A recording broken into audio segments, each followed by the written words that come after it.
ரட்சகருமாகிய இயேசு கிறிஸ்து நாமத்தினாலே இந்த காலவேளையிலே அன்பின் வாழ்த்துக்களை தெரிவித்துக் கொள்கிறோம். காணொளி காட்சி மூலமாய் உங்களை சந்திப்பதிலே மிகவும் மகிழ்ச்சி. ஆண்டவர் சீக்கிரமாய் நம்மளை ஒன்று கூடி சேர்க்க தொடர்ந்து செய்யுங்கள். இப்பொழுதும் ஆராதனைக்கு நேரால் நம் கண்களை மூடி ஜெபம் செய்யலாமா? எங்களை அதிகமாய் நேசிக்கிற அன்பின் தகப்பனே, கர்த்தாவே, இந்த உயிர் தெளிந்த மனமகிழ்ச்சியின் நன்னாளுக்காய் உம்மை நன்றியோடு துதிக்கிறோம், ஸ்தோத்திரிக்கிறோம். ஆண்டவரே தகப்பனே, எத்தனை நல்ல தெய்வம் அப்பா.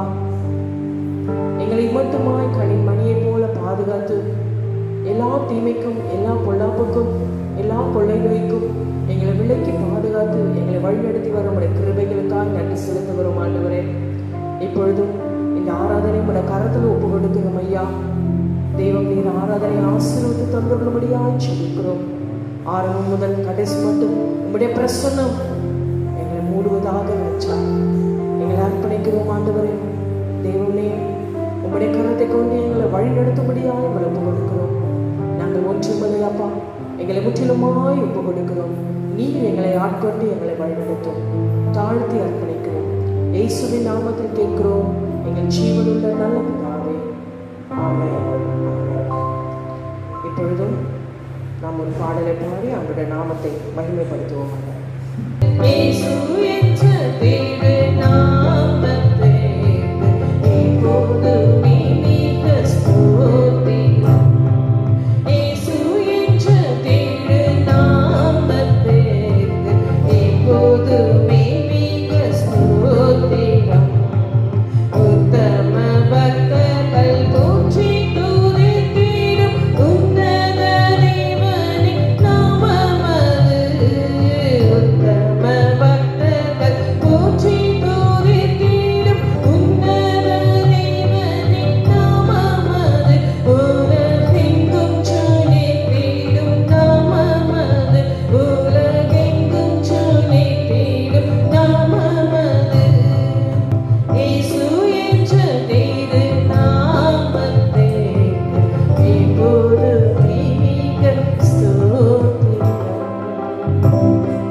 கொஞ்ச நேரம் ஆண்டவரை ஆராதிக்கலாமா? நம் தெய்வத்தை ஆராதிக்கலாமா? ஹல்லேலூயா. தெய்வமே, நன்றியோடு துதிக்கிறோம். இயேசுப்பா, நீர் எத்தனை நல்ல தெய்வம் அப்பா. நீர் எத்தனை நல்ல தெய்வம் ஆண்டவரே அப்பா. உம்மை நன்றியோடு துதிக்கிறோம் ஆண்டவரே. உம்மை நாங்கள் நன்றியோடு துதிக்கிறோம் ராஜா. நீர் செய்த எல்லா நன்மைகள் நினைத்து அப்பா உமக்கு ஸ்தோத்திரம் ஆண்டவரே. இந்த காலவேளையிலும் அப்பா நன்றியுள்ள இருதயத்தோடு நாங்கள் வந்து நிற்கிறோம் ஆண்டவரே அப்பா. ஸ்தோத்திரம் ஐயா. நீர் செய்த நன்மைகள் ஏராளம் ஏராளம் ஆண்டவரே. 1000 நாவுகளும் இருந்தாலும் போதப்பா உமக்கு நாங்கள் நன்றி செலுத்த. ஓ உமக்கு ஸ்தோத்திரம் ஆண்டவரே அப்பா. உமக்கு நன்றி நன்றி நன்றி நன்றி அப்பனே அப்பா. உம்மை நன்றியோடு துதிக்கிறோம் ஐயா. உம்முடைய கிருபைகளுக்காய் நன்றி செலுத்துகிறோம் ஐயா. உம்முடைய கிருபைகளுக்காய் நன்றி செலுத்துகிறோம் ஆண்டவரே அப்பா. உமக்கு ஸ்தோத்திரம். எங்களை ஒவ்வொரு நாளும், எங்களை ஒவ்வொரு நிமிஷமும் எங்களை அற்புதமாய் நடத்தி கொண்டு வருகிறப்பா உமக்கு நன்றி ஆண்டவரே. என் தெய்வமே அப்பா, எங்க நல்ல மேய்ப்பர் ஆண்டவரே. என் தெய்வம் நல்ல மேய்ப்பரப்பா. எங்களை அற்புதமாக அப்பா எங்களை நீங்க மேய்க்கத்தாவே இந்த வறட்சியான நாட்களிலும் அப்பா ஸ்தோத்திரம். எங்களை பிள்ளைகளிடமே மேய்த்து கொண்டு போகிற தயவுக்காய் உமக்கு நாங்கள் நன்றி செலுத்துகிறோம் ஆண்டவரே. ஓ உமக்கு ஸ்தோத்திரம் ஐயா. உம்மை தானப்பா நாங்கள் நம்பி இருக்கிறோம். ஓ உம்மை தவிர எங்களுக்கு வேற யாரும் இல்லை அச்சா. ஆமென் ஆண்டவரே. உம்மை தானப்பா நாங்கள் நம்பி இருக்கிறோம் ஆண்டவரே. நீங்க எங்களுக்கு உதவி செய்யுங்கப்பா. உம்மை நம்பி இருக்கிற பிள்ளைகளை நீர் கைவிடாத தெய்வம் ஆண்டவரே. உம்மை நம்பி இருக்கிற பிள்ளைகளை நீர் ஒரு நாள் கைவிடவில்லை என்று நாங்கள் பார்க்கிறோம் அப்பா. இயேசுவே உமக்கு நாங்கள் நன்றி செலுத்துகிறோம் ஆண்டவரே. ஹல்லேலூயா ஹல்லேலூயா. நன்றி ஆண்டவரே. ஹல்லேலூயா. நம்ம எல்லா வாய்களை திறந்து ஆண்டவருக்கு நன்றி செலுத்தலாமா? ஆண்டவருக்கு நன்றி செலுத்தலாமா? முழு இருதயத்தோடு அவர் நம்மை துதிக்கலாமா? ஓ thank you Jesus. ஹல்லேலூயா. உம்மை தான் நம்பி இருக்கிறோம். உம்மை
இருக்கோம் ஏசப்பா.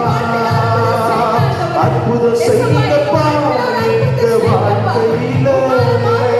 உம்மைத்தான் நம்பி இருக்கோம் ஏசப்பா.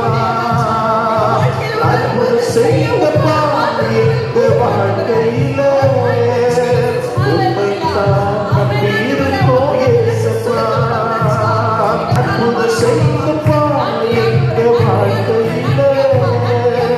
உம்மைத்தான் நம்பி இருக்கோம் ஏசப்பா. அற்புதம் செய்யுங்கப்பா எங்க வாழ்க்கையில. உம்மைத்தான் நம்பி இருக்கோம் ஏசப்பா. அற்புதம் செய்யுங்கப்பா எங்க வாழ்க்கையில. உம்மைத்தான் நம்பி இருக்கோம் ஏசப்பா. அற்புதம் செய்யுங்கப்பா எங்க வாழ்க்கையில. உம்மைத்தான் நம்பி இருக்கோம் ஏசப்பா.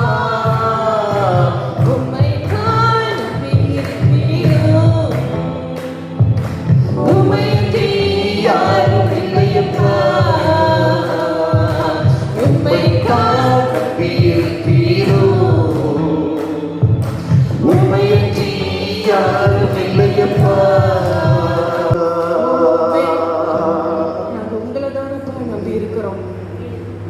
உம்மை தவிர எங்களுக்கு வேற யாரும் இல்லப்பா. உம்மை தவிர எங்களுக்கு வேற யாரும் இல்ல ராஜா. ஆண்டவரே, எங்க கூட இருந்து எங்களை நீங்க நடத்துங்கப்பா. நீங்க நடத்துகிற தயவுக்காய் நன்றி அப்பா. உங்க முகத்தை உங்க முகத்தை தான் நாங்க நோக்கி பார்க்கிறோம். உங்க முகத்தை நோக்கி பார்க்கிறேன் ஆண்டவரே. உங்க முகத்தை நாங்க நோக்கி பார்க்கிறோம் ராஜா. ஆண்டவரே இயேசுவே, உம்முடைய பிரசன்னத்தினால் எங்களை மூடுகிற தயவுக்காய் நன்றி அப்பா.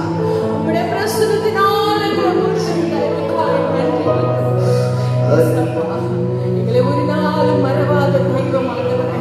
எங்களை ஒரு நாளும் மறவாத தெய்வம் ராஜா அப்பா. உம்மை நன்றியோடு துதிக்கிறோம். உம்மை நாங்கள் நன்றியோடு துதிக்கிறோம். Thank you Jesus. Hallelujah. ஒரு நாளும் என்னை மறவா தெய்வம் நீரே. நன்றியோடு உம்மை துதிக்கிறேன். சொல்லலாமா? ஒரு நாளும் என்னை மறவா தெய்வம் நீரே. நன்றியோடு உம்மை துதிக்கிறேன். நன்றி இயேசுவே. என்னாலும் இயேசுவே. நன்றி இயேசுவே. என்னாலும் இயேசுவே. ஒரு நாளும் என்னை மறவா தெய்வம் நீரே. நன்றியோடு உம்மை துதிக்கிறேன். ஒரு நாளும் என்னை மறவா தெய்வம் நீரே. நன்றியோடு உம்மை துதிக்கிறேன். நன்றி இயேசுவே. என்னாலும் இயேசுவே. நன்றி இயேசுவே. என்னாலும் இயேசுவே. நன்றி இயேசுவே. என்னாலும் இயேசுவே. நன்றி இயேசுவே. என்னாலும் இயேசுவே. நன்றி இயேசுவே. என்னாலும் இயேசுவே. நன்றி இயேசுவே. என்னாலும் இயேசுவே. இயேசுவே. நன்றி ஆண்டவரே. அப்பா உமக்கு நன்றி. வருடங்கள் காலங்களாக எங்களை ஒவ்வொரு நாளும் ஒவ்வொரு நிமிஷமும் எங்களை பாதுகாத்து வர உடைய கிருபைகளுக்காக நன்றி ஆண்டவரே. உம்முடைய சட்டை நிழலிலே எங்களை மூடி மறைக்கிற தயவுக்காக நன்றி ஆண்டவரே. நன்றி அப்பா. எங்களை முற்றிலுமாய் ஒப்பு கொடுக்கிறோம் ஐயா. இந்த ஆராதனை வேலை எங்களுக்கு கொடுக்கிறப்பா உமக்கு நன்றி. தகப்பனீர் எவ்வளவு நல்ல தெய்வம் அப்பா. ஆமென் ஆண்டவரே. முற்றிலுமாய் பொறுப்பெடுத்து நடத்துகிற தயவுக்காய் நன்றி ராஜா. எங்களை தாழ்த்தி அர்ப்பணிக்கிறோம், எங்களை ஒப்பு கொடுக்கிறோம். எல்லா துதியும் கனமும் மகிமையும் ஒருவருக்கே எடுக்கிறோம், ஒருவருக்கே எடுக்கிறோம். இயேசுவின் நாமத்தில் பிதாவே, ஆமென், ஆமென். இப்பொழுதும் வேத புஸ்தகத்தை கையில் எடுத்து நாம் எழுத நிற்கலாம். சங்கீதங்களின் புஸ்தகம் 23. கர்த்தர் என் மேய்ப்பனாய் இருக்கிறார், நான் தாழ்ச்சி அடையேன். அவர் என்னை புல்லுள்ள இடங்களில் மேய்த்து அமர்ந்த தண்ணீர்கள் அண்டையில் என்னை கொண்டு போய் விடுகிறார். அவர் என் ஆத்துமாவை தேற்றி தம்முடைய நாமத்தின் நிமித்தம் என்னை நீதியின் பாதைகளில் நடத்துகிறார். நான் மரண இருளின் பள்ளத்தாக்கிலே நடந்தாலும் பொல்லாப்புக்கு பயப்படேன். தேவரீர் என்னோடு கூட இருக்கிறீர், உமது கோலும் உமது தடியும் என்னை தேற்றும். என் சத்துருக்களுக்கு முன்பாக நீர் எனக்கு ஒரு பந்தியை ஆயத்தப்படுத்தி என் தலையை எண்ணெயினால் அபிஷேகம் பண்ணுகிறீர். என் பாத்திரம் நிரம்பி வழிகிறது. என் ஜீவனுள்ள நாளெல்லாம் நன்மையும் கிருபையும் என்னை தொடரும். நான் கர்த்தருடைய வீட்டிலே நீடித்த நாட்களாய் நிலைத்திருப்பேன். ஆமென், ஹல்லேலூயா. 4ஆம் வசனத்துல, நான் மரண இருளின் பள்ளத்தாக்கிலே நடந்தாலும் பொல்லாப்புக்கு பயப்படேன். இந்த நாட்களிலே நாம் பார்க்கும் பொழுது நம்மளை சுற்றிலும் இந்த கொரோனா என்றதான வைரஸ் நம்மளை சுற்றிலுமாய் காணப்படுகிறது. இந்த கொள்ளை நோய், ஐயோ எங்கே பார்த்தாலும் மரணமும் கூக்குரலுமாய் காணப்படுகிறது.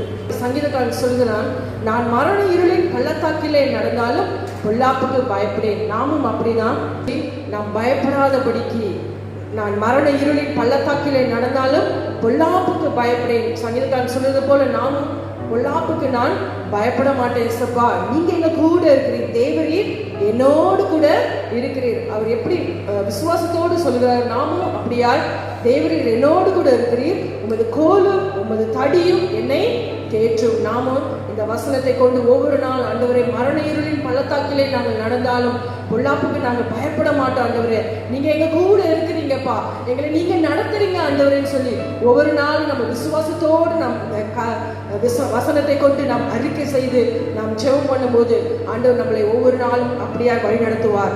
கடைசி வசனத்திலே, என் ஜீவனுள்ள நாளெல்லாம் நன்மையும் கிருபையும் என்னை தொடரும். நான் கர்த்தருடைய வீட்டிலே நீடித்த நாட்களாய் நிலைத்திருப்பேன். நம்மளுடைய ஜீவனுள்ள நாள் அவருடைய கிருபை நம்மளை தொடரும் சொல்லி ஆண்டவர் சொல்றாரு. அப்படியா ஒவ்வொரு நாளும் அவருடைய கிருபையை கேட்டுக்கொண்டு ஓட வேண்டும். அவருடைய கிருபை, ஆண்டவரே இந்த நாளின் கிருபையினால் எங்களை நிரப்புங்கப்பா, உங்க கிருபை கொண்டு எங்களை நீங்க நடத்துங்கப்பான்னு சொல்லி அவருடைய கிருபையை நம்ம கேட்டு ஓடும் பொழுது எல்லா மரண இருளின் பள்ளத்தாக்குக்கு நம்மளை விலக்கி அவர் நம்மளை பாதுகாக்கிறவராக இருக்கிறார். கர்த்தர் கொடுத்த நல்ல சங்கீத பகுதிக்காய் கர்த்தரை நன்றியோடு ஸ்தோத்திரிக்கலாமா? ஸ்தோத்திரம், ஸ்தோத்திரம், ஸ்தோத்திரம், ஸ்தோத்திரம், ஸ்தோத்திரம், ஸ்தோத்திரம், ஸ்தோத்திரம், ஸ்தோத்திரம். இப்பொழுதும் ஒரு பாடலை, ஒரு சரணத்தை பாடும் பொழுது கர்த்தருக்கென்றும் கர்த்தருடைய ஊழியத்துக்கென்றும் நாம் காணிக்கை செலுத்தலாம். அற்புதம் செய்யுங்கப்பா எங்க வாழ்க்கையில, உம்மைத்தான் நம்பி இருக்கோம் இயேசுப்பா. அற்புதம் செய்யுங்கப்பா எங்க வாழ்க்கையில, உம்மைத்தான் நம்பி இருக்கோம் இயேசுப்பா. உம்மைத்தான் நம்பி இருக்கிறோம், உம்மையன்றி யாரும் இல்லையப்பா. உம்மைத்தான் நம்பி இருக்கிறோம், உம்மையன்றி யாரும் இல்லையப்பா. நாம் அப்படியே கண்களை மூடி கொடுத்த காணிக்கைக்காக, தேவனுடைய வார்த்தைக்காக நாம் பண்ணலாமா? எங்களை அதிகமாய் நேசிக்கிற அன்பின் தெய்வமே, அப்பா, இந்த வேளையிலும் நாங்கள் உண்மை ஆராதிக்க, உண்மை துதித்து பாட கர்த்தர் நல்ல கிருபை கொடுத்தீரப்பா. உமக்கு நாங்கள் நன்றி செலுத்துகிறோம் ஆண்டவரே. உங்களுடைய பிள்ளைகள் உமக்கென்றும் உங்களுடைய ஊழியத்துக்கென்றும் கொடுத்ததான காணிக்கை கர்த்தர் அங்கீகரித்து ஆசீர்வதிக்கும்படியாக செபிக்கிறோம் ஆண்டவரே. இரட்டத்தினால நன்மையினால் உங்களுடைய பிள்ளைகளை திருப்தியாக்கி கர்த்தர் வழி நடத்தும்படியாக செபிக்கிறோம். இப்பொழுதும் ஆண்டவரே, உங்களுடைய வார்த்தை கொண்டு வருவதுதான் நம்முடைய ஊழியக்காரர்களை உங்களுடைய கற்களை ஒப்பு கொடுக்கிறோம் ஐயா. எடுத்து பாவியும் ரட்சா அப்பா, ஜனங்களுக்கு என்ன வார்த்தை கொடுக்க வேண்டும் என்று ஆண்டவரே நீ சித்தம் வைத்திருக்கிறதோ அந்த வார்த்தை உங்களுடைய மகனோட வாயிலை போடுகிற தயவுக்காய் நன்றி. எங்களை முற்றிலுமாய் ஒப்பு கொடுக்கிறோம். எல்லா துதியும் கனமும் மகிமையும் ஒருவருக்கே இருக்கும். மீட்பர் இயேசு கிறிஸ்து நாமத்தினால் ஜெபிக்கிறோம் எங்கள் ஜீவனுள்ள நல்ல பிதாவே. ஆமென். ஆமென்.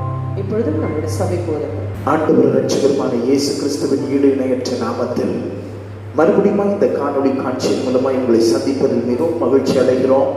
ஆண்டவர் உங்களை ஆசீர்வதிப்பாராக. இயேசு உயிர்த்தெழுந்த மனமகிழ்ச்சியான இந்த நாளிலும் கூட ஆண்டவருடைய வார்த்தையை நாம் தியானிக்கும் பொழுது அந்த வார்த்தை நம்முடைய எலும்புகளுக்கு நல்ல ஔஷதமாயிருக்கிறது. ஆண்டவருடைய வசனம் நம்முடைய வாழ்க்கையில் நம்மை உற்சாகம் ஊட்டி ஒன்றுமில்லாத இடத்தில் ஒன்றை உருவாக்குகிறதாய் காணப்படுகிறது. அருமையானவர்களே, இந்த காலை நேரத்தில் ஆண்டவருடைய ஒரு வசனத்தை எடுத்து வாசிப்போம். லூக்கா எழுதின நற்செய்தி நூல் 21ஆம் அதிகாரம் 20ஆம் வசனம். Gospel of Luke chapter 21 verses 28. இவைகள் சம்பவிக்க தொடங்கும் போது உங்கள் மீட்பு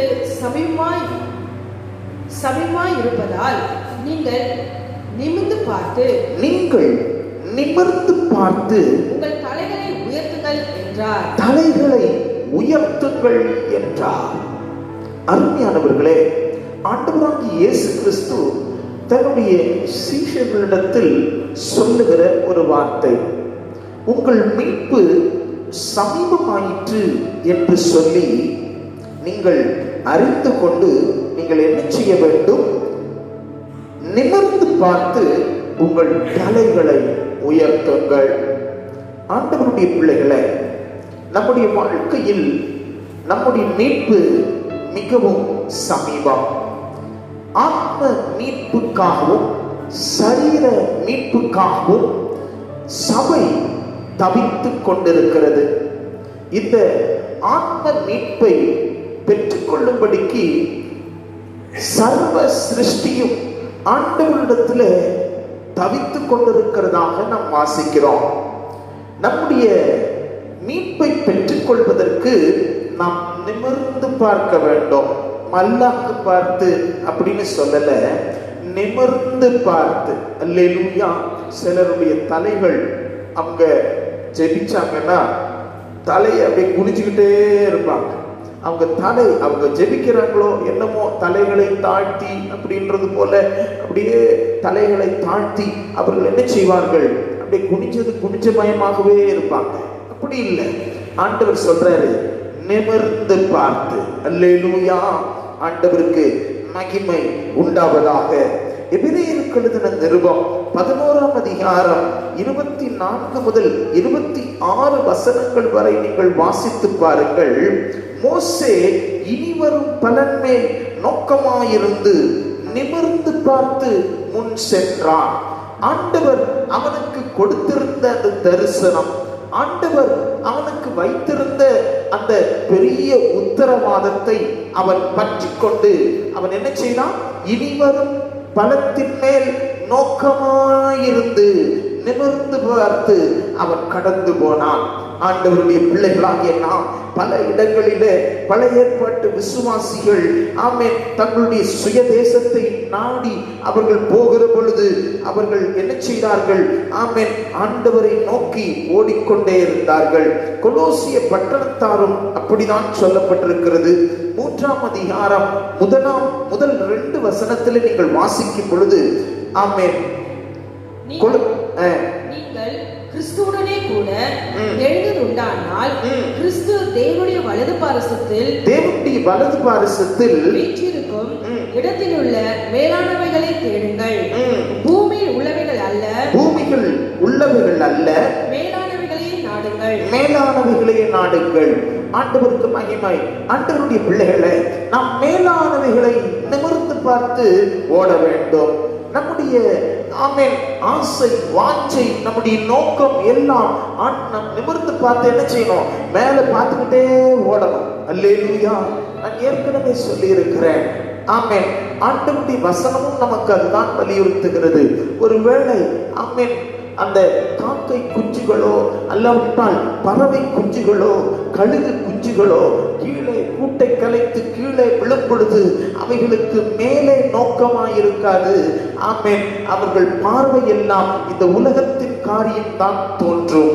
ஆனால் ஆண்டவர் சொல்லுகிறார், இப்படிப்பட்ட சந்தர்ப்பத்தில் இப்படிப்பட்ட நேரத்தில் நீங்கள் மேல நிமிர்ந்து நோக்கி அவரை பாருங்கள். அல்லேலூயா. ஆமென். அருமையான தேவனுடைய பிள்ளையே, தலைகளை உயர்த்துங்கள்.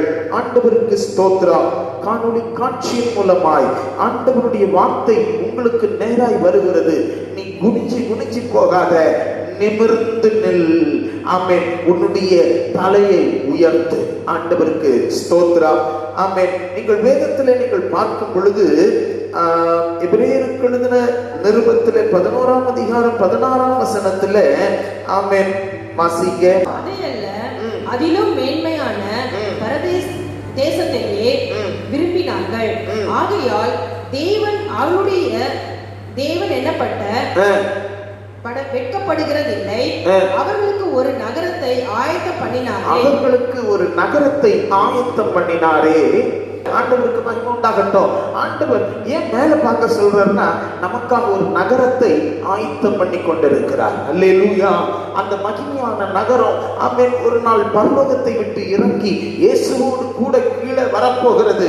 அதிலே நீங்களும் நாமும் காணப்படும்படிக்கு மேல நீ என்ன செய்ய? நிமிர்ந்து பார். அல்லேலூயா.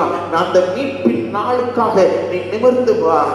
ஆமென். உன்னுடைய தலையை உயர்த்து. கர்த்தருக்கு ஸ்தோத்திரம். அப்போஸ்தலர் நடவடிக்கைகள் 7ஆம் அதிகாரம் 55 56 வசனங்களிலே ஸ்தேவானை குறித்து வாசிக்கிறோம். அவனை கல்லறிகிறார்கள். கல்லறியும் பொழுதும் அவன் என்ன செய்கிறான் தெரியுமா? வானத்தை அண்ணாந்து பார்த்து, கர்த்தருக்கு ஸ்தோத்திரம். ஆமென். ஆண்டவர் பிதாவுடைய வலது பார்சத்தில் வீற்றிருக்கிறதை அவன் சிந்தித்து ஆமென் அதை கண்டுகொண்டே ஆமென் பரலோகத்திலே பிரவேசிக்கிறான். கர்த்தருக்கு மகிமை. இன்றைக்கு இந்த காலை நேரத்தில் சஞ்சலங்கள், தவிப்பு, கஷ்டம், வேதனை, ஆமென் பயங்கரமான ஆமென் வாழ்க்கையில சலிப்பு, இவைகள் எல்லாம் வரும் பொழுது உங்கள் வாழ்க்கை எப்படி இருக்கிறது? உங்கள் தலை எப்படி இருக்கிறது? உங்கள் தலை நிமிர்ந்து நிற்கிறதா? அல்லாவிட்டால் சில நேரத்துல அப்படியே தொங்கி போயிடுதா? தலையை குனிச்சு நிற்கிறீங்களா? பிசாசு வெட்கப்படுத்தும்படி சில நேரத்தில் உங்களுக்கு தன்னுடைய உபாய தந்திரத்தினாலே அவன் உங்களை விழச் செய்ய வேண்டும் என்று செயல்படும் பொழுது உங்கள் தலை குனிந்து போகிறதா? அவனுக்கு நீங்கள் இசைத்து கொடுக்கிறீர்களா? ஆண்டவர் விரும்புகிறார், மீட்பின் நாளுக்கென்று நீங்கள் எப்படி இருக்க வேண்டும்? நிமிர்ந்து நிற்க வேண்டும். இந்த காலை நேரத்திலே தேவ சத்தத்தை கேட்கிற தேவனுடைய ஜனமே, உன் தலையை உயர்த்து.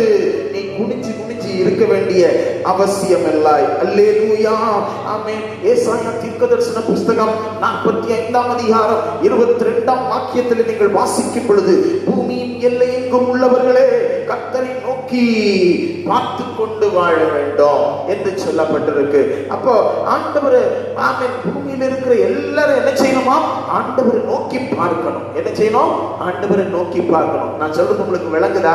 கர்த்தருக்கு ஸ்தோத்திரம். சில நேரத்தில் பிரச்சனை, போராட்டம், சோர்வு இவைகள் எல்லாம் வரும் பொழுது நம்முடைய அப்படியே சோர்ந்து போய் என்ன பண்றதுன்னு தெரியாம, அடுத்த வேலைக்கு நம்ம என்ன செய்யறதுன்னு தெரியாம, அடுத்த நாளுக்குரிய காரியத்தை குறித்து கவலைப்பட்டு நம்ம சோர்ந்து போய் அப்படியே கன்னத்துல கையை வச்சுக்கிட்டு அப்படியே உட்கார்ந்துட்டு இருக்கும் பொழுது ஆமென் ஆண்டவர் நம்மளை பார்த்து சொல்றாரு, என்ன நோக்கி பார். அப்படிதானே? என்ன நோக்கி பார். அவருடைய ராஜ்யத்தை நோக்கி பார். கர்த்தருக்கு ஸ்தோத்திரம். அவருடைய ராஜ்யத்தின் வல்லமையை நீ கொஞ்சம் சிந்தித்து பார். ஆமென். சீஷர்களுக்காக சொல்லும் பொழுது அந்த கருப்பொருள், அந்த வசனம் என்ன சொல்லுது தெரியுமா? இயேசு கிறிஸ்து தமது சீஷர்களை பார்த்து, நீங்கள் நிமிர்ந்து பார்த்து உங்கள் தலைகளை உயர்த்துங்கள் என்று சொல்லுகிறார். ஆமென். இப்படிப்பட்ட சோர்ந்து போன சந்தர்ப்பத்துல கன்னத்தை கையை வச்சுக்கிட்டு இருக்கிறாத, உன் தலையை அப்படியே தொங்க விடாத, நீ நிமிர்ந்து பார்த்து ஆமென் உன் தலையை உயர்த்து. எதற்கு நேராக உயர்த்து? பரலோகத்துக்கு நேராக, பரத்துக்கு நேராக இயேசுவை நோக்கிப்பார். அவர் உன்னை வெட்கப்படுத்த மாட்டார், உன் தலை நிமிர்ந்து நிற்க செய்வார். ஆமென். சொல்லுங்களேன் அல்லேலூயா. ஒரு தேவ மனுஷன் தன்னுடைய வாழ்க்கையில எவ்வளவு அற்புதங்களை செஞ்சவன் தெரியுமா? அங்க நம்ம புஸ்தகத்துல வேத புஸ்தகத்துல வாசிக்கிறோம், அவன் அப்படி சோர்ந்து போய் சூறை செடிக்கு கீழே போய் அப்படியே குனிஞ்சு படுத்துக்கிறான், சுருண்டு படுத்துக்கிறான். கர்த்தருக்கு ஸ்தோத்திரம். அப்படி சுருண்டு படுத்துக் கொள்ளும் பொழுதுதான் கர்த்தருடைய தூதன் என்ன செய்யறான்? அப்பத்தையும் இதையும் எடுத்துட்டு வந்து கொடுக்குறான். அவன் அதுலயும் திருப்தி அடையில மறுபடியும் போய் என்ன செய்யறான்? படுத்துக்கிறான். 2வது முறையும் ஆண்டவருடைய மனுஷன், அந்த தேவ தூதன் வந்து அவனை எழுப்பி சாப்பிட வச்சு அவனுக்கு தண்ணியும் கொடுத்து அவனுக்கு என்ன செய்யறாரு? ஆமா, நீ போக வேண்டிய தூரம் வெகு தூரம் ஐயா, நீ உன் தலையை உயர்த்து போ. ஆமா, அவன் சொன்ன பிறகுதான் 40 நாள் இரவும் பகலும் புசியாமலும் குடியாமலும் அவன் ஆண்டவருடைய சித்தத்தை நிறைவேற்ற துணிந்து செல்கிறான். அல்லேலூயா. சில நேரத்துல பெரிய பெரிய பரிசுத்தவான்களுக்கு கூட அப்படிப்பட்ட ஒரு தோய்வு உண்டாகும். பெரிய தேவனுடைய மனிதர்கள் கூட சில நேரத்துல தோய்ந்து போவார்கள். பெரிய அப்போஸ்தலர்களும் ஆண்டவருடைய வசனத்தை போதிக்கிறவரும் கூட அப்படிப்பட்ட தோய்வுக்குள்ள வரும் பொழுது ஆண்டவருடைய ஜனமே, ஆண்டவர் நம்மை பார்த்து சொல்றாரு, நீ அப்படி தோய்ந்து போவாத, உன்னை தூக்கி விடுகிறவர், நீ நிமிர்ந்து நிற்க வேண்டிய நேரத்தில் இருந்து உன் தலையை உயர்த்துகிறவர் இந்த காலைவெளியிலே உன்னை திருவுளம் பற்றி கொண்டிருக்கிறார். ஆமென். கரங்களை உயர்த்தி சொல்லுங்க அல்லேலூயா, அல்லேலூயா. கர்த்தருக்கு ஸ்தோத்திரம். தலையில இருக்கிறது கீழே விழாம நீ நிமிர்ந்து நில். அப்படித்தானே? ஒரு கரகாட்டக்காரன் இருக்கான்னா அவன் தலையில வச்சிருக்கிற அந்த கரகம் கீழே விழாதபடிக்கு அவன் நிமிர்ந்து என்ன செய்யணும்? ஆடிக்கிட்டே இருக்கணும். அப்படித்தானே? அதுதான் நம்முடைய வாழ்க்கையும். ஆமென். தலைக்கு மேல என்ன இருக்குது? ஆண்டவருடைய வசனம் நமக்கு தெரிஞ்ச காரியம்தான். ஆனா இதை மறுபடியும் நான் உங்களுக்கு நினைப்பூட்ட விரும்புகிறேன். ஏசாயாவின் புஸ்தகம் 35ஆம் அதிகாரம் 10ஆம் வசனத்தில் நீங்கள் வாசிக்கும் பொழுது, Book of Isaiah chapter 35 verses 10. கர்த்தரால் மீட்கப்பட்டவர்கள் திரும்பி ஆனந்த களிப்புடன் பாடி சீயோனுக்கு வருவார்கள். சீயோனுக்கு வருவார்கள். மகிழ்ச்சி அவர்கள் தலையின் மேல் இருக்கும். நித்திய மகிழ்ச்சி அவர்கள் தலையின் மேல் இருக்கும். ஏன்? உன் தலையில இருக்கிறது கீழே விழக்கூடாதுன்னு ஆண்டவர் விரும்புறாரு. உன் தலையை உயர்த்தணும்னு ஆண்டவர் விரும்புகிறார். ஆமென். உன் தலையில அப்படி என்ன இருக்கிறது? முதல்ல நித்திய மகிழ்ச்சியை ஆண்டவர் கொடுக்கிறார். மீட்கப்பட்ட ஜனம், ரட்சிக்கப்பட்ட ஜனம், ஆண்டவருடைய பிள்ளை என்று சொல்லுகிற ஆண்டவருடைய ஆமென் தேவ பிள்ளைகள் என்ன வைத்திருக்கிறார்கள்? தலையின் மேலே நித்திய மகிழ்ச்சியை வைத்திருக்கிறார்கள். ஆகையால் தான் பலவிதமான இடர்கள், இன்னல்கள் அவர்களை சந்திக்கும் நேரிட்டாலும் அவர்கள் தோய்ந்து போகிறதில்லை. ஆண்டவருடைய பிள்ளைகள் ஆராதித்து ஆண்டவருக்குள் சந்தோஷப்பட்டு களி கூறுகிறார்கள். ஏனெனில் அவர்கள் தலையின் மேல் நித்திய மகிழ்ச்சி இருக்கிறது. என்ன இருக்குதுங்க? நித்திய மீட்கப்பட்டவர்களுடைய தலையின் மேல் என்ன இருக்குது? நீங்க தலையை கொஞ்சம் இப்படி இருந்தீங்கன்னா அங்க தலையில இருக்கிற அந்த கீழே என்ன இருக்கும்? என்ன செஞ்சிடும்? கீழே இருக்கிறது தலையில இப்ப இந்த பேனா இருக்குதுன்னா அது இப்படின்னு சொன்னீங்கன்னா கீழே என்ன செஞ்சிடும்? கீழே விழுந்துடும். தலையில இருக்கிறது கீழே விழாம இருக்கிறதுக்கு தான் ஆண்டவர் சொல்றாரு, நிமிர்ந்து நில். அல்லேலூயா. தலையை உயர்த்து. அல்லேலூயா. ஆண்டவர் இந்த காலை நேரத்துல உன் சோர்வுகள் மத்தியிலே, உன் பிரச்சனைகள் மத்தியிலே, உன் பண பிரச்சனை, உன் சரீர பிரச்சனை, உன்னுடைய குடும்ப பிரச்சனை, உன்னுடைய தொழில் பிரச்சனை, உன்னுடைய நடைமுறை வாழ்க்கையில பலவிதமான சிக்கல்கள் மத்தியில நிமிர்ந்து நில். மீட்கப்பட்ட ஜனமே, உனக்கு உன் தலையின் மேல் நான் நித்திய மகிழ்ச்சியை வைத்திருக்கிறேன் என்று ஆவியானவர் இந்த காலை வேளையிலே சொல்லுகிறார். ஆகினால் தான் சங்கீதக்காரன் 51ஆம் சங்கீதம் 12ஆம் வசனத்திலே சொல்லப்பட்டிருக்கிறது. சங்கீதக்காரன் சொல்லும் பொழுது, ரட்சியத்தின் சந்தோஷத்தை எனக்கு தந்தி. என்ன தந்தி? ரட்சியத்தின் சந்தோஷத்தை எனக்கு தந்தி. இன்றைக்கு இந்த காலை நேரத்தில் ஆண்டவருடைய பிள்ளைகளை ஆண்டவர் ரட்சியத்தின் சந்தோஷத்தை நமக்கு வைத்திருக்கிறார். அப்படி தலையில என்ன வச்சிருக்கிறாருங்க? ரட்சியத்தின் சந்தோஷம். அல்லேலூயா. பணம் இருக்கிறதுனால சந்தோஷம் இல்லை. ஆமா, பொருள் இருக்கிறதுனால, சொத்துக்கள் இருக்கிறதுனால நமக்கு சந்தோஷம் இல்லை. ரட்சிப்பின் சந்தோஷம். ஆமென். மீட்பின் என்னை மீட்டுக் கொண்டார் என்கிற அந்த சந்தோஷம். அல்லேலூயா. கர்த்தருக்கு ஸ்தோத்திரம். என் பெயர் பரலோகத்தில் எழுதப்பட்டது என்ற ஒரு பெரிய சந்தோஷம். ஒரு ஆத்துமா பின்வாங்கினது, ஆமென், நான் கண்டுபிடித்தேன் என்கிற ஒரு சந்தோஷம். அல்லேலூயா. இந்த சந்தோஷத்தை அல்லாமல் வேற சந்தோஷம் நம்முடைய வாழ்க்கையில் இராதபடிக்கு எச்சரிக்கையாக இருக்க வேண்டும். பரலோகத்தை குறித்த ஒரு சந்தோஷம் தேவ பிள்ளைகளுக்கு மேய்ப்பனுக்கு இருக்க வேண்டும். அல்லேலூயா. ஒரு மேய்ப்பனுக்கு என்ன சந்தோஷம் தெரியுமா? 100 ஆடு இருந்தாலும் ஒரு ஆடு பின்வாங்கி போச்சுன்னா அந்த ஒரு ஆடை குறித்து அவன் கரிசனை உள்ளவனாய் அவன் அதன் பின்னே சென்று அதை தேடி கண்டுபிடிக்கும் அளவு அவன் சும்மா இருப்பதில்லை. அந்த ஆமீன், அந்த கண்டுபிடிக்கும் போது அந்த மேய்ப்பனுக்கு இருக்கு பாருங்க அந்த சந்தோஷம். ஆமீன், அது அலாதி சந்தோஷம். அல்லேலூயா. இன்றைக்கு இந்த காலை வேளையில இயேசுநாதர் உன் வாழ்க்கையில கூட அப்படிப்பட்ட நித்திய சந்தோஷத்தை உன் தலையின் மேல் வைத்திருக்கிறார். நம்ம தான் சில நேரத்தில் அதை கெடுத்து போடுகிறோம். குடும்ப வாழ்க்கையில சின்ன சின்ன பிரச்சனைகள், சின்ன சின்ன போராட்டங்கள், சின்ன சின்ன பண பிரச்சனைகள், சின்ன சின்ன மன கஷ்டங்கள் வரும் பொழுது இயேசு நமக்காக வைத்திருக்கிற அந்த நித்திய மகிழ்ச்சி என் தலையின் மேல் இருக்கிறது என்று சொல்லி ஒரு நாள் சத்ருவுக்கு என்ன செய்யக்கூடாது? தலை குனிஞ்சு போகவே கூடாது. குனிஞ்சிட்டீங்கன்னா உங்க நித்திய மகிழ்ச்சி கீழே விழுந்துரும். அல்லேலூயா. என்ன செய்யும்? நித்திய மகிழ்ச்சி கீழே விழுந்துரும். அல்லேலூயா. நேரம் வேகமாய் போகிறபடியினால் இரண்டாவது உங்கள் தலையின் மேல் என்ன இருக்கிறது? யோபுவின் புஸ்தகம் 29ஆம் அதிகாரம் 3ஆம் வசனத்திலே நீங்கள் வாசிக்கும் பொழுது ஒரு காலகட்டத்தில் யோபுவின் தலையின் தேவன் என்ன செய்தார்? தீபம், ஆண்டவர் ஏற்றின தீபம் இருந்தது என்று அங்கே சொல்லுகிறார். கர்த்தருக்கு ஸ்தோத்திரம். ஆண்டவருடைய பிள்ளைகளை அவர் ஏற்றின அந்த தீபம் என்ன செய்தது? அவனை காப்பாற்றினது. வாசியுங்கள். அப்பொழுது அவர் தீபம் என் தலையின் மேல் பிரகாசித்தது. தீபம், ஒரு வெளிச்சம், ஒரு விளக்கு என் தலையின் மேல் பிரகாசித்தது. அவர் அருளின வெளிச்சத்தினால் இருளை கடந்து போனேன். இருளை கடந்து போனேன். என்ன இருள்? அவனுக்கு இருந்த இருள் என்ன? பிரச்சனை, போராட்டம், கஷ்டம். மனைவி விட்டுட்டு போயிட்டா, தன்னுடைய வாழ்க்கையில நஷ்டம், 10 பிள்ளைங்க செத்து போயிட்டாங்க. மனைவி கூட என்ன செஞ்சிட்டா? ஆமா, கடவுளை தூஷித்து உன் ஜீவனை விட்டுவிடு என்று சொல்லி அவள் ஓடி விட்டார். தேவனுடைய பிள்ளைகளை எல்லாம் இழந்தும் சரீரத்துல கொஞ்சம் சந்தோஷம் இருக்குதா? இல்ல. பருக்களினாலே அதை ஓட்ட வச்சு சுரண்டிட்டு இருக்கிறான். ரத்தமும் நீரும் அப்படியே வடிச்சிட்டு இருக்குது. வாழ்க்கையில சந்தோஷம் இல்லை, மனதில் சந்தோஷம் இல்லை, சரீரத்துல சந்தோஷம் இல்லை. எல்லாவற்றிலும் தோல்வி அடைந்தவனா அவன் வேதனையில நின்று கொண்டிருக்கிறான். ஆமென். தேவ பிள்ளைகளை அந்த சந்தர்ப்பத்துல தான் அவன் சொல்றான், என்னுடைய தீபம் என்ன ஆயிடுச்சு? என் தலையின் மேல் பிரகாசித்தது. என் தலையின் மேல் பிரகாசித்தது.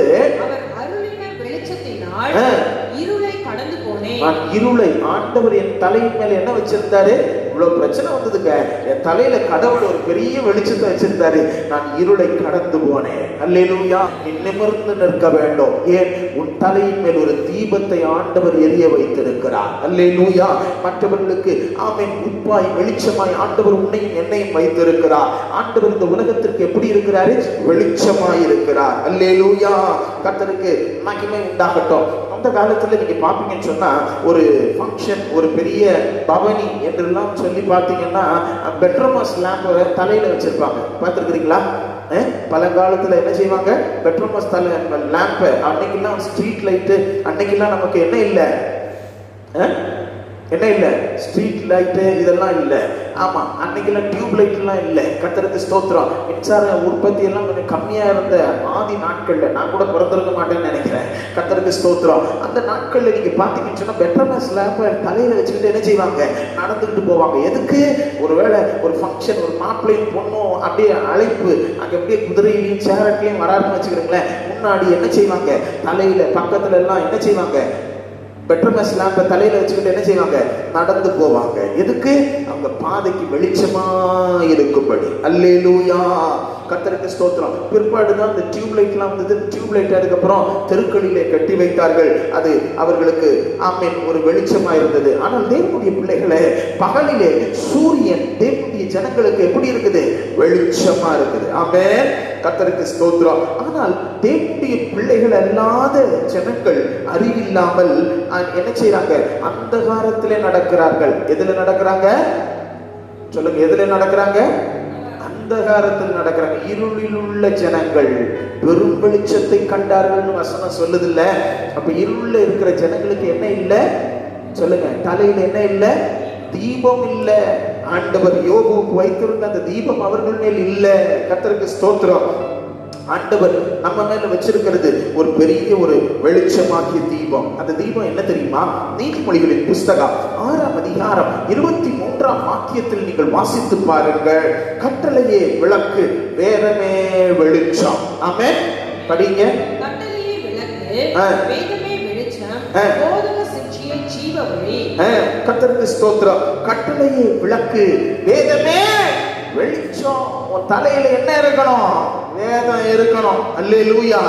அதுதான் உன்னை காப்பாற்றும், அதுதான் உன்னை காக்கும். நீ இருளிலே போகும் பொழுது உன் தலைக்கு உன் பாதைக்கு வெளிச்சத்தை கொடுக்கக்கூடியது தேவ வசனம் மட்டும்தான். உன் கூட இருக்கிறவங்களுடைய ஆலோசனை இல்லை.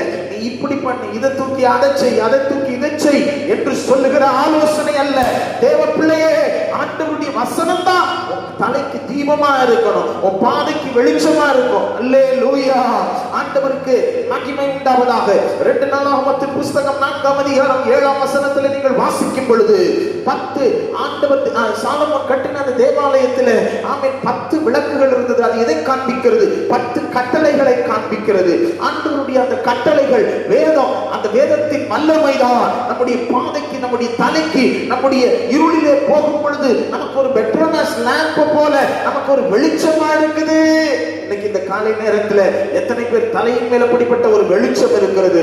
இன்னைக்கு இந்த காலை நேரத்தில் நீ ஆண்டவருடைய வசனத்தை வாசிக்கிறாயோ, வேதம் என்கிற வெளிச்சமும் தலையின் மேல் இருக்கிறதோ, உன் இருதயத்தில் நீ வேதத்தை வாசித்து அதை அடக்கி வைத்துக் கொள்ளுகிறாயோ, ஆண்டவர் புத்தக சுருளை உன் கையில கொடுத்திருக்கிறாரே, ஆண்டவருடைய வசனம் தீர்க்கதரிசி சொல்லுகிறார், அதை வாங்கி புசித்தேன் என்று சொல்லுகிறானே, நீ ஒவ்வொரு நாளும் அனுதினமும் ஆண்டவருடைய வசனத்தை நீ புசிக்கிறாயா?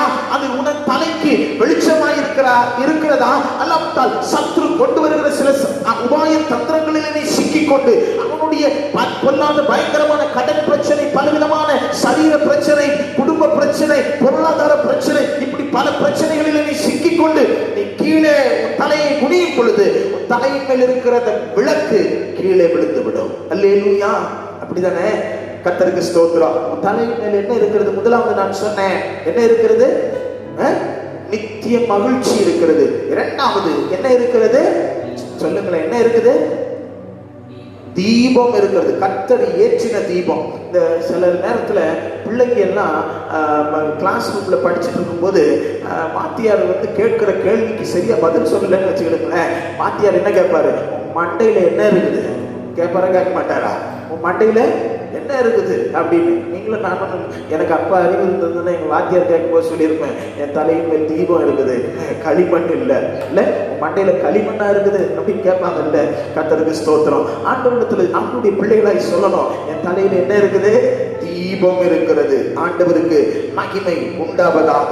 பிலிப்பியருக்கு எழுதின நிருபத்தில் 2ஆம் அதிகாரம் 14ஆம் வசனத்தில் ஆண்டவர் சொல்றாரு, சுடர்களை போல பிரகாசித்தார்கள். யாரு? பிலிப்பிய சபையார். உலகத்திலே எப்படி பிரகாசித்தார்களா? ஆமென். உலகத்திலே சுடர்களை போல பிரகாசித்தார்கள். மத்தேயு எழுதின சுவிசேஷம் 5ஆம் அதிகாரம் 14ஆம் வசனத்திலே நாம் வாசிக்கிறோம், உலகத்துக்கு இயேசு வெளிச்சமாயிருக்கிறார். ஆண்டவருக்கு ஸ்தோத்திரம். யோவானுக்கு எழுதின நற்செய்தி நூல் 5ஆம் அதிகாரம் 33 முதல் 35 வரை நீங்கள் வாசிக்கும் பொழுது, ஆமென், யோவான் ஸ்நானகன் எப்படி இருந்தான்? உலகத்திற்கு எரிந்து பிரகாசிக்கிற வெளிச்சமாயிருந்தான். அல்லேலூயா. அருமையான தேவனுடைய பிள்ளையே, ஆமென், நீங்கள் எப்படி இருக்கிறீர்கள்? இக்காலத்து மனிதர்களுக்கு நீங்கள் ஆமென் எரிந்து பிரகாசிக்கிற வெளிச்சத்தை போல் இருக்கிறீர்களா? இந்த யோவான் ஸ்நானகனை போல ஆண்டவருடைய வசனத்தை உங்கள் தலையின் மேல், சிரசின் மேல் வைத்துக் கொண்டு நிமிர்ந்து நின்று தேவனுடைய பிள்ளைகளா ஆண்டவருடைய வசனத்தை, வெளிச்சத்தை மற்றவர்களுக்கு காண்பிக்கிறீர்களா? ரட்சிப்புக்குள்ளே ஆமென் அநேக ஆயிரமான ஆத்துமாக்கள் பாதாளத்துக்கு நேராக ஓடிக்கொண்டிருக்கிறதே, அவைகளை நீங்கள் ஆண்டவரிடத்திலே திருப்புவீர்களா? அவர்கள் ஆத்துமா ஆமென் பயங்கரமான படுகொலியில் விழாதபடிக்கு இயேசு உங்களையும் என்னையும் இந்த உலகத்திற்கு வெளிச்சமாய் அல்லவா வைத்திருக்கிறார். ஆண்டவருடைய வசனத்தை வெளிச்சமாய் தீபமாய் அல்லவா உங்களுக்கு எனக்கு கொடுத்திருக்கிறார். நீங்களும் நானும் நிமிர்ந்து நின்று ஆண்டவரை நோக்கி பார்க்கிறது போல மற்றவர்களையும் பார்க்க வைக்க வேண்டும் என்றல்லவா ஆண்டவர் விரும்புகிறார். நீங்கள் எப்படி இருக்கிறீர்கள்? உங்கள் தலையின் மேல் இருக்கிறது நீங்கள் கொஞ்சம் கீழே அப்படியே கவிழ்த்து போடுகிறீர்களா? கீழே குனிச்சு அப்படி கீழே உங்க தலை மேல இருக்கிறத கீழே விழ வைக்கிறீங்களா? இல்ல நிமிர்ந்து நின்று ஆண்டவரை நோக்கி பார்க்க விரும்புகிறீர்களா? நீங்கள் ஆமென் ஆயத்தப்படுங்கள். கர்த்தருக்கு மகிமை உண்டாவதாக. மூன்றாவதாக கர்த்தருக்கு ஸ்தோத்திரம். முதலாவது நான் உங்களுக்கு சொன்னேன், என்ன சொன்னேன்? தலையில் என்ன இருக்கு? நித்திய வெளிச்சம், இல்ல நித்திய மகிழ்ச்சி. இரண்டாவது என்ன இருக்குது? தீபம், கர்த்தர் ஏற்றுகிற தீபம். மூன்றாவது என்ன இருக்கிறது? சங்கீதம் 23:5 நாம் வாசித்தோம் அல்லவா? என்ன வாசித்தோம்? வாசிங்க, 20 மனப்படமா சொல்லலாமே. 23ஆம் சங்கீதம் 5ஆம் வசனம். என் சத்துருக்களுக்கு முன்பாக நீ எனக்கு ஒரு பந்தியை ஆயத்தப்படுத்தி என் தலையை எண்ணெயால் அபிஷேகம் பண்ணு. தாவீது சொல்லுகிறான், என் தலையை எண்ணெயால் அபிஷேகம் பண்ணி. அல்லேலூயா. அருமையான தேவனுடைய விசுவாசியே, இன்னைக்கு இந்த காலை வேளையில ஆண்டவருடைய சத்தத்தை கேட்கிற உன் தலையின் மேல் என்ன இருக்கிறது என்று ஆண்டவர் சொல்லுகிறார் தெரியுமா? ஆண்டவருடைய எண்ணெய், ஆண்டவர் அபிஷேகம் பண்ணுகிற பரிசுத்தாவி என்கிற எண்ணெய் இருக்கிறது. அல்லேலூயா. என்ன இருக்குது? எண்ணெய் இருக்குது. தலையின் மேல தாவீதுடைய தலையின் மேல என்ன ஊற்றப்பட்டது? ஆமென். சத்துருக்களுக்கு முன்பாக ஒரு பந்தியை ஆண்டவர் ஆயத்தம் பண்ணி அவர்களுக்கு ஒரு அபிஷேகம் என்கிற எண்ணெயை ஊற்றினார். அல்லேலூயா. ஆமென். ஆண்டவருடைய பிள்ளைகளே, ஆமென், இன்றைக்கு இந்த காலை நேரத்திலே ஆண்டவர் உங்களிடத்தில் என்னிடத்தில் எதிர்பார்க்கிறது என்ன தெரியுமா? அபிஷேகத்தை பெற்றுக்கொள்ளணும். உங்க தலை மேல என்ன இருக்குது? ஃபாதர் ஒரு அருமையான பாடலை பாடி இருக்கிறார். அபிஷேகம் என் தலை மேலே, ஆவியானவர் எனக்குள்ளே. பாடலாமா? அபிஷேகம் என் தலை மேலே, ஆவியானவர் எனக்குள்ளே. அபிஷேகம் என் தலை மேலே, ஆவியானவர் எனக்குள்ளே. ஹல்லேலூயா, ஹல்லேலூயா. தலை மேல என்ன இருக்குது? அபிஷேகம் இருக்குது. ஆண்டவருக்கு ஸ்தோத்திரம். யாக்கோபு தன் மாமனுடைய வீட்டிற்கு போகும் பொழுது லூஸ் போகிற வழியில் லூஸ் என்கிற ஒரு இடத்துல என்ன செய்கிறான் தெரியுமா? இரவு தங்குகிறான். அங்கே ஒரு கர்வாணி மரத்தின் கீழே அடியில ஒரு கல்லை வச்சு தலையில வச்சுக்கிட்டு படுத்துட்டு போகும்போது அந்த இடத்துல ஆண்டவர் பெரிய காரியங்களை அவனுக்கு காண்பிக்கிறார். உடனே அந்த கல்லை காலையில் எடுத்து அதை நட்டு அதுக்கு அபிஷேகம் பண்ணி வைத்து விட்டு தன் மாமன் வீட்டுக்கு போகிறான். 20 ஆண்டு காலம் கழித்து, ஏறக்குறைய 21 ஆண்டு காலம் கழித்து அவன் மறுபடியும் திரும்பி வரும் பொழுது அபிஷேகம் பண்ணப்பட்ட அந்த கல் அப்படியே இருக்கிறதை அவன் காண்கிறான். அல்லேலூயா. சொல்லுங்க அல்லேலூயா. அபிஷேகம் பண்ணப்பட்ட ஆமென் எந்த ஒரு மனிதனும் நீடித்த நாள் ஆண்டவருடைய சமூகத்தில் நிலைத்திருப்பான். அவன் அசைக்கப்படுவதில்லை. ஆமென். சொல்லுங்க அல்லேலூயா. சொல்லுங்க அல்லேலூயா. கர்த்தருக்கு மகிமை உண்டாவதாக. நீங்கள் 1 சாமுவேலின் புஸ்தகம் 24ஆம் அதிகாரம் 4, 5 ஆகிய வசனங்களை வாசித்து பாருங்கள். 1 சாமுவேலின் புஸ்தகம் 24ஆம் அதிகாரம் 4 முதல் 7 வசனங்கள் வரை வாசிக்கும் பொழுது தாவீது சவுலின் ஆமென் வேட்டைக்கு உட்பட்டு அவன் ஓடிக்கொண்டே இருக்கிறான். படியுங்கள். அப்பொழுது தாவீதின் மனுஷர் அவனை நோக்கி, இதோ நான் உன் சத்ருவை உன் கையில் ஒப்பு கொடுப்பேன், உன் பார்வைக்கு நலமானபடி அவனுக்கு செய்வாயாக என்று கர்த்தர் உன்னோடே சொன்ன நாள் இதுதானே என்றார்கள். தாவீது எழுந்திருந்து போய் சவுலுடைய சால்வையின் தொங்கலை மெல்ல அறுத்து கொண்டான். தாவீது சவுலின் சால்வையின் தொங்கலை அறுத்து கொண்டதின் நிமித்தம் அவன் மனது அடித்துக் கொண்டிருந்தது. அவன் தன் மனுஷரை பார்த்து, நான் சொல்றத நல்லா கவனிங்க, வீட்டுக்கு போய் படிச்சுக்கிடுங்க. நமக்கு நல்ல தெரிஞ்ச வேத பகுதி தான். எஸ்மோனுக்கு எதிரே ஆகிலா என்கிற மேட்டில சவுல் தன்னை கர்த்தருக்கு ஸ்தோத்திரம் பாதுகாத்து கொண்டிருக்கிற அப்னேர் மற்ற எல்லாரும் கொண்டு அங்கே இருக்கும் பொழுது மலை ஜலாதி பண்ண போகிற வேளையில் அவனுடைய காரியத்தை சொம்பையும் இதையும் என்ன செஞ்சுட்டு வரான்? எடுத்துக்கிட்டு வரானா இல்லையா? எடுத்துக்கிட்டு வந்துட்டு ஏன் அவனை கூட இருக்கிறவன் தாவீது கேட்கிறான், ஒரே குத்தி போட்டுறது தானே அப்படின்னு சொன்னா, அவன் அபிஷேகம் பண்ணப்பட்டவன் அப்படின்றான். அல்லேலூயா. சொல்லுங்களேன். உங்களை காப்பாற்றி வழி நடத்துறது என்ன தெரியுமா? உங்க தலை மேல இருக்கிற அபிஷேகம். உங்களை காப்பாத்துறது என்னது? உங்க தலை மேல இருக்கிற. யோபு சொல்றான், அவருடைய தீபம் என்னை காப்பாற்றுகிறது. அல்லேலூயா. இன்றைக்கு ஆண்டவருடைய வசனத்தை மறுபடியும் நன்றாய் புரிந்து கொள்ளுங்கள். உங்களுக்கு நான் சொல்ல வருகிற ஒரு காரியம் என்னன்னா, ஆமென், சவுலை காப்பாற்றினது தாவீது ஒரு நாயை வேட்டையாடுறது போல துரத்திக்கிட்டே போறான். ஆனா தாவீது ஓடிக்கிட்டே இருக்கும் பொழுது தாவீதுடைய கையில சவுல் ஒப்புவிக்கப்பட்ட பொழுதும் ஆண்டவருடைய மனிதன் என்று சொல்லி அவன் மேல் அபிஷேகம் பண்ணப்பட்டவன் மேல் என் கையை போடக்கூடாதுன்னு சொல்லி அவனை சவுலை காப்பாற்றினது என்னது? அவன் தலையின் மேல் இருந்த அபிஷேகம். ஆமென். சொல்லுங்க அல்லேலூயா. உன் தலையில அபிஷேகம் இருக்குதா? உன் தலையில அபிஷேகம் இருந்ததுன்னா நிமிர்ந்து நிற்கணும், அவரை நோக்கி பார்க்கணும். அல்லேலூயா. ஆமா, கீழே உன் தலை கொஞ்சம் முடிஞ்சதுன்னா உன் தலையில இருக்கிற அபிஷேகம் அம்போ. அல்லேலூயா. ஃபாதர் நல்ல பாட்டு பாடுவாரு.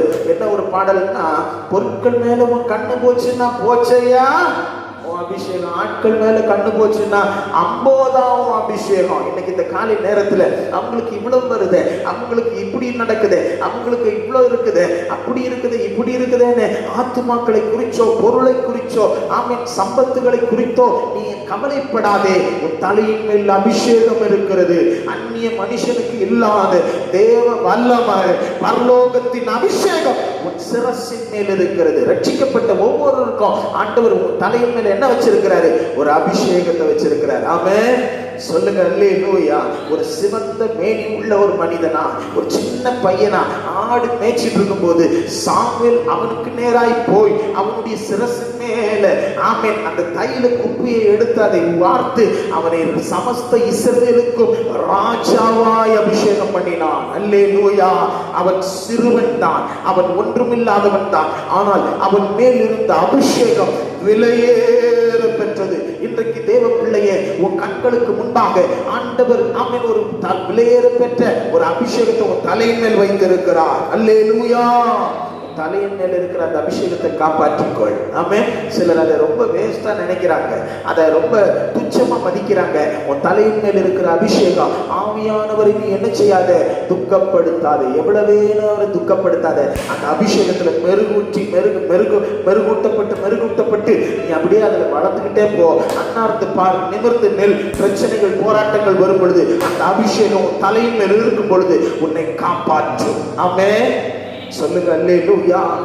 நான்காவதாக எபேசியருக்கு எழுதின நிருபம் 6ஆம் அதிகாரம் 17ஆம் வசனம். ஆமென். வாசியுங்கள். எபேசியருக்கு எழுதின நிருபம் 6ஆம் அதிகாரம் 17ஆம் வசனம். தலையில் ரட்சிப்பு என்னும் தலைச்சீராய் இருக்கிறது. ரட்சன் என்னும் தலைச்சீராவை தலையிலே என்ன செய்கிறார்கள்? கர்த்தருடைய பிள்ளைகள் தரித்துக் கொள்ளுகிறார்கள். கர்த்தருக்கு ஸ்தோத்திரம். ஆண்டவருடைய பிள்ளைகளே ஆமென். அங்கே விதமாய் சொல்லுகிறார். படியுங்கள். ரட்சணியம் என்னும் தலைச்சீராவையும் தேவ வசனமாகிய ஆவியின் பட்டயத்தையும் எடுத்துக் கொள்ளுங்கள். எந்த சமயத்திலும் சகலவிதமான வேண்டுதலோடும் விண்ணப்பத்தோடும் ஆவியினாலே ஜெபம் பண்ணி அதன் பொருட்டு மிகுந்த மன உறுதியோடு சகல பரிசுத்தவான்களுக்காகவும் வேண்டுதலோடு. நாலாவது, உங்க தலையில என்ன இருக்குதுங்க? தலைச்சீரா. என்னது? ரட்சண்யம் என்னும் தலைச்சீரா, ரட்சிப்பு என்னும் தலைச்சீரா. கர்த்தருக்கு ஸ்தோத்திரம். உங்க தலைதான் அதாவது பெரிய இந்த எதிராளிகள் முதல்ல குறி வைக்கிறது எது தெரியுமா?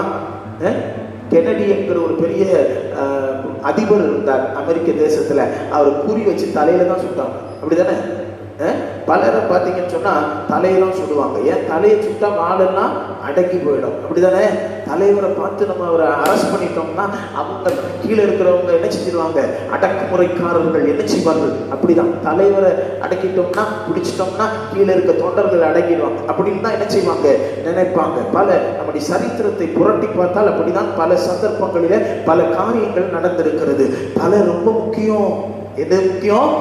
தலை ரொம்ப முக்கியம். தலை இல்லாம முழு சரீரமும் இல்லை. செயல்படுத்துறது தலைதான். அல்லேலூயா. கர்த்தருக்கு ஸ்தோத்திரம். தலையின் மேல் என்ன இருக்க வேண்டும்? ரட்சண்யம் இருக்க வேண்டும். தலை தப்புவதற்கு நீங்கள் என்ன செய்யணும்? ரட்சிப்பு இருக்கணும். ரட்சண்யம் என்னும் தலைச்சீரா உங்கள் தலையை அலங்கரிக்க வேண்டும். யுத்தத்துக்கு போறவங்களை பாருங்களேன். அவன் கையில கத்தி, கபடா, வேலு எல்லாத்தையும் வச்சிருப்பான். வில்லு, அம்பு, கத்தி எல்லாமே வச்சிருப்பான். ஆனா தலையை ப்ரொடெக்ட் பண்றதுக்கு எல்லாம் ஒரு சின்ன ஒரு சேனை தலைவர்ல இருந்து ராஜாவில இருந்து தலைக்கு என்ன வச்சிருப்பாங்க? தலை கவசம் வச்சிருப்பாங்க. அதுதான் என்னது? ரட்சிப்பு. இந்த நாட்கள்ல நான் உங்களுக்கு சொல்றேன், கொரோனா பீரியட்ல உங்களை காப்பது என்ன தெரியுமா? இயேசுவை நீங்க நம்பி இயேசுவின் ரட்சிப்பை பற்றி கொண்டிருக்கிறீர்களே, உங்க தலையின் மேல் என்ன இருக்கிறது? ரட்சிப்பு. அல்லேலூயா. சொல்லுங்க அல்லேலூயா. என்ன இருக்கு? ரட்சண்யம் என்னும் தலைச்சீரா இருக்க வேண்டும். அல்லேலூயா. நீங்க குனிஞ்சீங்கன்னா அது என்ன செஞ்சிடும்? கீழே விழுந்துடும். அன்பு தேவனுடைய பிள்ளைய, நீ நிமிர்ந்து ஆண்டவரை நோக்கி பார். ஆண்டவர் உன்னை ஆசீர்வதிக்க விரும்புகிறார். அல்லேலூயா. கர்த்தருக்கு மகிமை உண்டாவதாக. சங்கீதம் 3:8 ஆமென். சங்கீதம் 27:1 சங்கீதம் 42:11 நீங்கள் அப்படியே வாசிக்கும் பொழுதெல்லாம் ஆண்டவருடைய பிள்ளைகளே ஆமென், ரட்சிப்பை நீங்கள் என்ன செய்யாதீங்க? விட்டுடாதீங்க. உங்க தலையிலிருந்து கீழே விட்டுடாதீங்க. கர்த்தருக்கு ஸ்தோத்திரம். அது அழகா தாங்கிட்டு போகணும். என்னைக்கு ரட்சிக்க from the day one you got the salvation, அன்னையிலிருந்து நீ என்னைக்கு மரிக்கிறாயோ கர்த்தருக்குள் நித்திரை அடைகிற வரையிலும் நீ என்ன செய்ய வேண்டும்? அந்த ரட்சிப்பை தலையில கரகாட்டக்காரன் போலதான் வச்சுக்கிட்டு நடந்துகிட்டே வரணும். அதுதான் உன்னை காப்பாற்றும். ஆமென். சொல்லுங்க, என்ன செய்யும்? அதுதான் உன்னை காப்பாற்றும். தலைச்சீரா என்ன செய்யக்கூடாது? எந்த காரணத்து கொண்டோ ஆமா உன் தலையை விட்டு போகவே கூடாது. சிலர்லாம் நான் பார்க்கிறேன், 10 வருஷம் நான் நல்லா ரட்சிப்புக்குள்ள நடந்தேன், 11 வருஷம் நான் நல்லா ரட்சிப்புக்குள்ள நடந்தேன். நாங்க சிறு வயதுல இருக்கும் பொழுது ரொம்ப சுட்டித்தனம் நாங்க பண்ணுவோம். அந்த நேரத்தில் ஜேக்கப் என்கிற ஒரு அருமையான சகோதரரை நாங்கள் அறிந்திருக்கிறோம். அந்த சகோதரர் எங்களுக்கு நல்ல வசனம் எல்லாம் சொல்லுவார். போயா அப்படின்ட்டு நாங்கள் பாட்டுக்கு மனசுல நினைச்சுக்கிட்டு போயிடுவோம். ஆண்டவருடைய பிள்ளைகளே, நாட்கள் சென்றது. நான் ஒரு நாள் ரட்சிக்கப்பட்டு தேவனுடைய ஊழியத்துக்கு வந்த பிறகு அவரை குறித்து நான் கொஞ்சம் விசாரிக்க ஆரம்பித்த பொழுதுதான் அவங்க சொன்னாங்க, அந்த மனுஷன் ரட்சிப்பை விட்டு பின்னாடி பின்வாங்கி என்ன செய்யறாரு? குடிச்சுக்கிட்டு தன்னுடைய வேலையெல்லாம் ரொம்ப செஞ்சுக்கிட்டு வித்தியாசமா தன் கால் போன போக்கிலே என்ன செய்யுது? ஓடிட்டு இருக்கிறாருன்னு நான் கேள்விப்பட்டேன். எனக்கு ரொம்ப மன வேதனையா இருக்குது. அநேகர் இப்படிதான் ஓட்டத்தை ஓடிட்டு இருக்கிறாங்க. அவங்க ஓடுகிற ஓட்டத்துல தலைச்சீராவை சரியா பிடிச்சிக்கிட்டு ஓடுறது இல்லை, அதை சரியா காத்து கொள்ளுகிறது இல்லை. அதனால அவங்களுடைய ஓட்டத்தை சரியா ஓடவும் முடியல. பந்தய சாலையில எல்லாரும் ஓடலாயா, லக்க நோக்கி ஓடுகிற ஒரு சரியான வீரன் தான் அந்த பந்தய பொருளை பெற்றுக்கொள்ள முடியும் என்பதை புரிந்து கொள்ளுங்கள். முடிவு பரியந்தம் நிலைத்திருப்பவனே ரட்சிக்கப்படுவான். ஆமென். கரங்களை உயர்த்தி சொல்லுங்க அல்லேலூயா. சொல்லுங்க அல்லேலூயா. கர்த்தருக்கு ஸ்தோத்திரம். கீழே உன் தலையில் மேல இருக்கிற அந்த ரட்சணியம் என்னும் தலைப்பா கீழே விழாதபடிக்கு கொஞ்சம் என்ன செய்யணும்? நிமிர்ந்து நின்று வாழு. சத்ருவுக்கு எப்பொழுதும் தலை குனிஞ்சுக்க கூடாத ஆண்டவர் உங்களை ஆசீர்வதிக்க விரும்புகிறார். அல்லேலூயா. கரங்களை உயர்த்தி சொல்லுங்களேன் அல்லேலூயா. கர்த்தருக்கு மகிமை உண்டாவதாக. தேவனுடைய பிள்ளைகளே, 5வதாக யாத்ராகமத்தின் புஸ்தகம் 39ஆம் அதிகாரம் 30-31 ஆகிய வசனங்களில் நீங்கள் வாசிக்கும் பொழுது ஆமென், பழைய மோசே என்ன செய்யறான்? ஆசாரியனுக்கு தலையில் பாகையை கட்டிவிட்டு அதற்கு பிறகு நெற்றியிலே பரிசுத்தம் என்கிற ஒரு பட்டம் காணப்படுகிறது. ஒரு பட்டம் கட்டப்பட்டிருக்கும். அந்த பட்டத்துல என்ன பொறிச்சிருக்கோம்னா, நெற்றியில என்ன பட்டம் பொறிச்சிருக்கோம்? பரிசுத்தம் என்கிற பட்டம் பொறித்திருக்கும். அல்லேலூயா. பரிசுத்தம் என்கிற கிரீடம் அவர்களுக்கு வைக்கப்பட்டதை போல அது காணப்படும். அல்லேலூயா. கர்த்தருக்கு மகிமை உண்டாவதாக. இயேசுவின் ரத்தத்தினால் மீட்கப்பட்டவர்கள் ஆமென் கர்த்தருக்கு பரிசுத்தமாய் வாழ வேண்டும் என்று அந்த பரிசுத்த பட்டத்தை அவர்கள் பெற்றுக் கொள்கிறார்கள் என்று வெளிப்படுத்தின விசேஷம் 5ஆம் அதிகாரம் 9-10 ஆகிய வசனங்களிலே நாம் வாசிக்கிறோம். அன்பு தேவனுடைய பிள்ளைகளே, இன்றைக்கு இந்த காலை வேளையில உன் தலையின் மேல் என்ன இருக்கிறது? ஆண்டவருக்கு பரிசுத்தம் என்கிற பட்டம் இருக்கிறது. அல்லேலூயா. ஆண்டவர் நிமிர்ந்து பார்த்து ஆண்டவருக்காக நிற்க வேண்டும் என்று விரும்புகிறார். உன் தலையின் மேல் என்ன இருக்குது? சொல்லுங்க, உங்க தலைமையில என்ன இருக்குது? ஆண்டவருக்கு பரிசுத்தம். ஆண்டவருக்கு பரிசுத்தம். நான் பரிசுத்தமா நான் வாழணும், தலை நிமிர்ந்து வாழணும். அல்லேலூயா. உன்னை தலை குனிவுபடுத்துகிறது என்ன தெரியுமா? அசுத்தம். சத்ருவுக்கு ஆமென் பிரியமான அசுத்தம். அந்த அசுத்தத்தை விட்டு நீ கர்த்தருக்கு பரிசுத்தம் என்று வாழ்ந்துப்பா. உன் சிந்தை மண்டலம் எல்லாம் எதுக்கு அந்த ஆசாரியனுக்கு நெற்றியில கட்டுறாங்கன்னா, அவன் சிந்த மண்டலம் எல்லாம் எப்படி இருக்கணும்? கர்த்தருக்கு பரிசுத்தம், கர்த்தருக்கு பரிசுத்தம் வாழணும். அல்லேலூயா. இந்த பூலோக வாழ்க்கையில ஆக்குரிய விசுவாசியே, உன்னையும் என்னையும் ஆண்டவர் தெரிந்து கொண்டதற்கு காரணம் இந்த உலகத்துல ஏசப்பாவுக்காக பரிசுத்தமா வாழ்றதுக்காக, அசுத்தமா வாழ்றதுக்கு இல்ல. எதுக்காக வாழ்றதுக்கு இல்ல? அசுத்தத்திற்கு என்று ஆண்டவர் உன்னை என்னையும் நியமிக்கவில்லை. இன்னைக்கு பூலோகத்துல பலவிதமான அசுத்தம் நடந்து கொண்டிருக்கிறது. கர்த்தருக்கு மகிமை உண்டாகட்டும். ஆமென். காம விகாரம், வேசித்தனம், இல்ல ஓரின சேர்க்கை மற்றும் பலவிதமான அசுத்தங்கள் ஆமென் மனுஷர்கள் நிறைவேற்றிக் கொண்டிருக்கிறார்கள். சபை அதை விட்டு விலகி ஆண்டவருக்கு பரிசுத்தமாய் வாழ வேண்டும். நீங்களும் நானும் கர்த்தருக்கு பரிசுத்தமாய் வாழ வேண்டும். ஆண்டவர் நெற்றியிலே எதை வைத்திருக்கிறார்? பரிசுத்தம் என்று வைத்திருக்கிறார். கர்த்தருக்கு ஸ்தோத்திரம். நேற்று இப்ப இந்த ஆன்லைன் கிளாஸ் எல்லாம் ஆரம்பிச்சிடுச்சு. ஆன்லைன் கிளாஸ் படிச்சுக்கிட்டு இருக்கிற வாலிப பிள்ளைங்க, சின்ன பிள்ளைங்க எல்லாம் கொஞ்சம் கவனமா கேட்கணும். என்ன கேட்கணும்னா, அதுல இடையில இப்ப சில ஆபாச வீடியோஸ் மற்ற காரியங்கள்லாம் வரும்போது அதை ஒமிட் பண்ணணும். என்ன செய்யணும்? சொல்லுங்க, என்ன செய்யணும்? ஒமிட் பண்ணணும். இல்ல அது என்னதான் இருக்குது, கொஞ்சம் அப்படியே ஆடி பார்க்கறாங்களே, அப்படியே கொஞ்சம் இது பண்றாங்களேன்றது மாதிரி அதை கொஞ்சம் பார்த்தீங்கன்னா அது உன் சிந்தையை பரிசுத்த குலைச்சலாக்கி விடும். அல்லேலூயா. சினிமாக்காரன் ஒரு 4 நடனம் 4 கிழிச்சு போன ட்ரெஸ் மாதிரி பின்னாடியும் முன்னாடியும் இல்ல, இன்னைக்கு பேண்ட் எல்லாம் இப்படி இப்படி இப்படி இப்படி கிழிச்சு போட்டுட்டு அரை ட்ரௌசரோடு இப்படி டைடக்கான ஆடிட்டு இருக்கிறாங்க.